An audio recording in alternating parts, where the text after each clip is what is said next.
Hai kawan UBD, kembali lagi nih di Bincang bareng Arya. Nah, siapa sih kawan-kawan UBD di sini yang kuliah sambil kerja? Tentunya itu sangat perlu ekstra banget sih tenaga. Saya mau kasih aplaus dulu nih buat mereka yang kuliah sambil kerja. Tentunya kalau pagi itu mereka kerja, malamnya mereka kuliah, habis kuliah pulang ngerjain tugas, habis ngerjain tugas tidur, besoknya kerja lagi. Jadi emang perlu banyak banget nih ngatur waktunya. Belum lagi kalau misalkan ada tugas kelompok yang harus menyisihkan waktu, entah itu cuti atau pulang sampai malam banget. Belum lagi kan namanya kita manusia kan perlu nongkrong ya gitu, anak mahasiswa buat biasanya nongkrong tuh berbagi keluh kesah gitu. Kalau udah yang deket banget nih, kadang nongkrong nih datang, weh lu gimana nih, gue capek banget kerja kayak gini kayak ngeluh doang gitu, isinya nongkrong gitu. Tapi abis nongkrong tuh rasanya kayak plong gitu, jadi aman lagi, ntar besoknya kerja lagi. Jadi salut banget sih buat yang kuliah sambil kerja, itu perlu banget ngatur waktunya supaya tugas kerjaannya nggak kececeran, tugas kuliahnya juga nggak bolong-bolong kayak. Dan lagi buat nongkrongnya juga tetap ada gitu, sama teman-temannya tetap ada. Nah, nggak lupa juga buat sama keluarga. Biasanya kan kalau kuliah sambil kerja tuh ada yang kerjanya sampai Sabtu, ada yang Sabtunya libur juga. Nah, kadang kalau yang kerjanya sampai Sabtu tuh bingung juga, di rumah cuma kayak numpang tidur gitu. Di rumah cuma ya kayak tadi yang saya bilang, kayak cuma kerja, kuliah, tidur, kerja lagi gitu. Jadi di rumah cuma numpang tidur.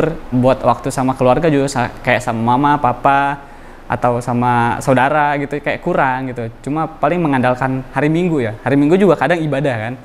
Ibadah, paling balik ibadah, pulang ibadah, baru nanti kumpul sama keluarga. Nah, besoknya kerja lagi gitu.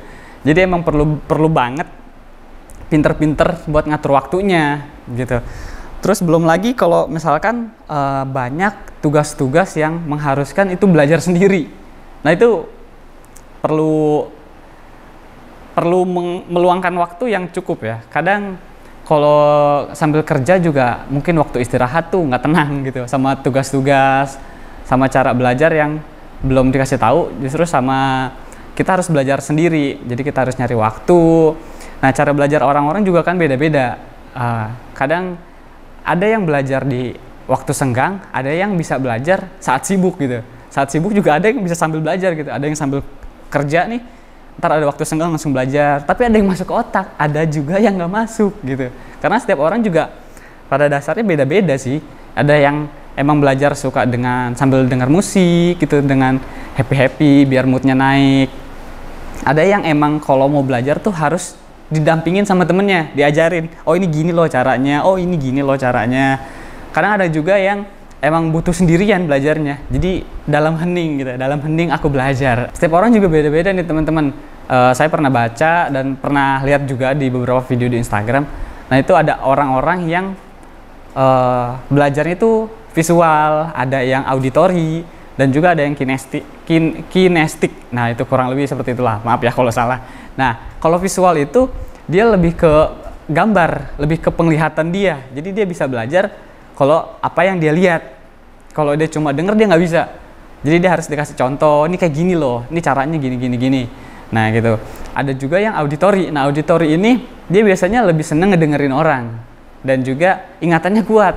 Jadi misalkan sekali dijelasin, walaupun lewat suara ya gitu, dia langsung ngerti, langsung paham, oh gini loh, langsung ingat gitu. Sampai beberapa hari, sampai ke depannya dah dia ingat. Ada juga yang kinestik. Nah, kinestik ini dia emang perlu bener-bener didampingin sama orang yang ahli atau sama temennya yang udah bisa.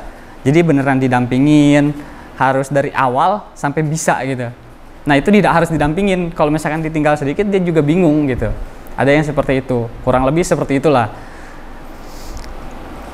Terus juga buat yang belajar sambil kuliah, itu emang susah banget sih. Namanya juga kerja sambil kuliah ya. Jadi dalam secara ilmiah nih, kita punya dua otak kiri dan otak kanan.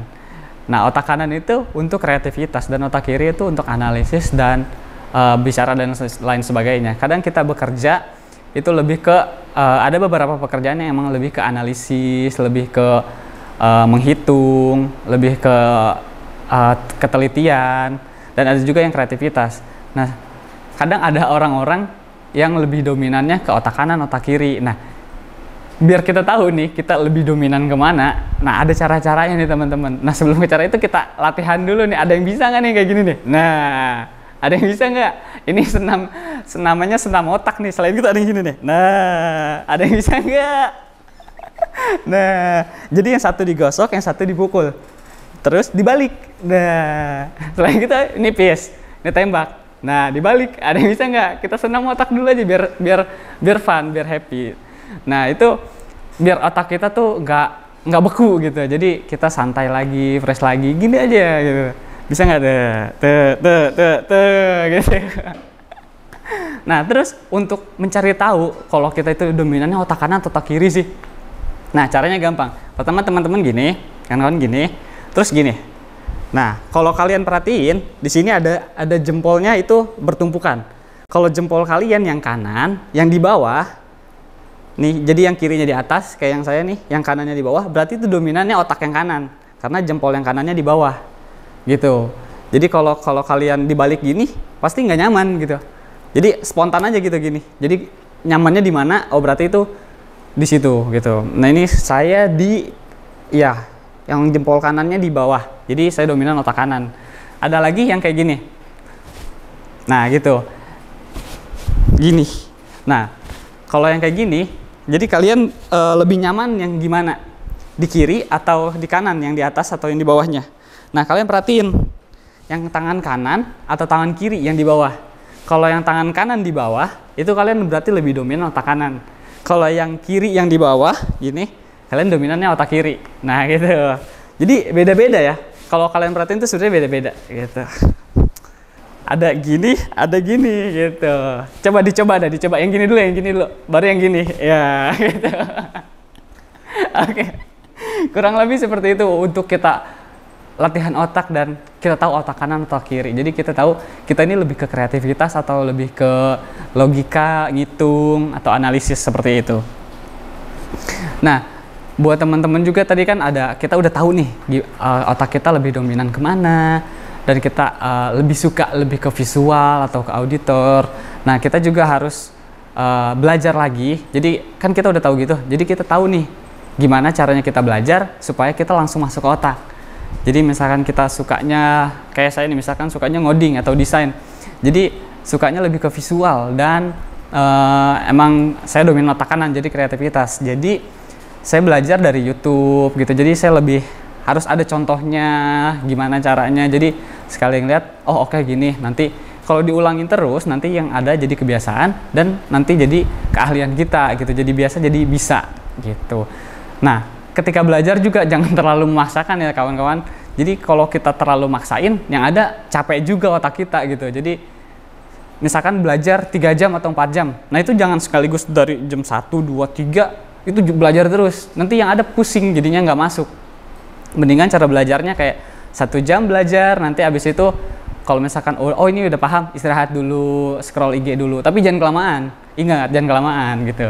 Jadi scroll nanti udah selesai nih, oh udah oke, lanjut lagi gitu. Nggak cuma belajar yang emang kita bisa, kita juga bisa belajar hal-hal baru nih kayak misalkan nggak usah hal-hal yang sulit-sulit lah, kayak misalkan bikin apa, kreativitas atau misalkan ngitung, kayak analisis kayak gitu-gitu. Kita jadi belajar hal baru aja, nggak mengharuskan kita belajar ke penjurusan kita. Kadang kita juga jenuh sih dengan, bukan kita ya, saya kadang suka jenuh juga sih ke penjurusan saya, jadi kayak ngoding terus jadi pusing, jadi pindah ke desain, kadang pindah ke kreativitas kayak gitu-gitu. Jadi tetap memanfaatkan waktu, karena saya pernah dengar ada yang bilang gini, ketika kita malas-malesan, disitulah saingan kita pada berjuang keras buat lebih tinggi dari kita. Nah, dari situ tuh kadang kalau lagi santai nih, lagi scroll IG gini, lagi nyantai scroll IG, keinget, oh iya gitu ya, tapi kadang males sih, tetap males. Tapi ya kita harus lawan itu, kita harus lawan supaya kita tetap produktif. Jadi nggak sia-siain waktu kita sedikit pun, kita tetap ada produktif, santainya tetap ada, nggak buang-buang waktu lah gitu. Jadi kita tetap mengejar apa yang kita inginkan dan ujung-ujungnya nggak ngeluh gitu. Kalau kita cuma ngeluh sambil scroll IG, itu kayak nggak ada gunanya. Jadi mendingan kita daripada waktu habis buat ngeluh, mendingan ya ngerjain hal yang lain gitu. Walaupun nggak dapet hal yang kita inginkan, tapi kita setidaknya dapet hal yang baru. Seperti itu. Nah, cukup sekian nih kawan-kawan untuk episode kali ini. Nah, kalian jangan lupa untuk tulis pengalaman kalian atau tips and trick kalian, cara belajar kalian nih di kolom komen, biar kita sama-sama tahu buat bagaimana cara belajar yang efektif. Nah, gitu ya kawan-kawan. Cukup sekian episode kali ini. Sampai ketemu di bicara berikutnya. Dadah!